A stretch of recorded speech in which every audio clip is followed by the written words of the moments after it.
I can't wait for that vaccine to come out. I'm getting so tired of all this. A lot of the people that we love can't come, and some of the others are afraid. And I don't know what else is going on today, but we miss all the rest that aren't here, even from our usual membership. Bob, I wonder if afterwards you could fill me in on Jennifer. If we could just talk for a second after the service. I'm always concerned for her. She has such delicate health, and she's such a lovely church member. Also, I don't know what you mentioned during the announcement, David. I wasn't in here to hear it, but I don't know what you were able to say about Betty Fleeman. I think most of us know that she passed, and her funeral is not been scheduled yet. She's at the, what is it, Cobo, what's the name of the one over in Oleander? Thank you. And she's being held there until her son returns from Central America. He had to make a trip. It was a family situation that he had to go down there for, and so he'll be back this week, and we'll have something scheduled. We'll get it out on email for those of you that have it. For those that don't have it, that would like to know about it, just stay in touch with me or let me know today, and I'll jot it down and give you a call. Elder Spangenberg's going to be having the service since he had several of her family's funerals in the past, and we know. And I know that, I don't know how many times Betty was able to come here since I've been here, and I've been here more than a decade. Oh, that's weird.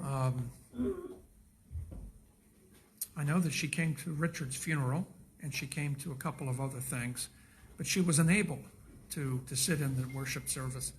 And then gradually, over the years, she's had a lot of different things afflicting her.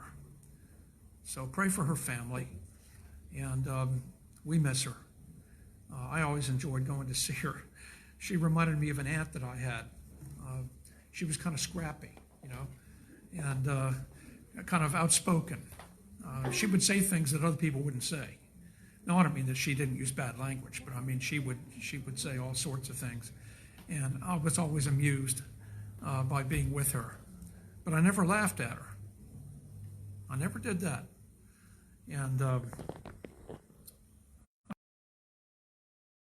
she asked me to tell her husband, to give my husband a message. Of course, her husband's been dead for a long, long time. And I knew that she was beginning to lose it. And it is merciful for people. And we praise God that he loved her and cared for her enough that she was able to go to her rest in peace. Would that we all could go that way. Today I'm talking about a subject that I've been wanting to preach about for a long time. Isn't that the way?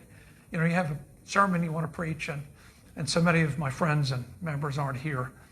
You'll have to tell them, or get it off of YouTube or something.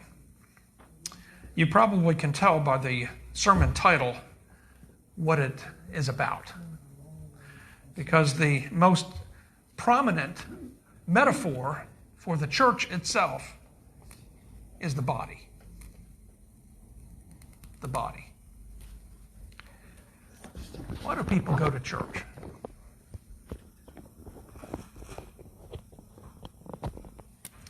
Indeed, in the midst of this COVID epidemic, governors in many places seem to categorize us with the entertainment industry in the level of importance.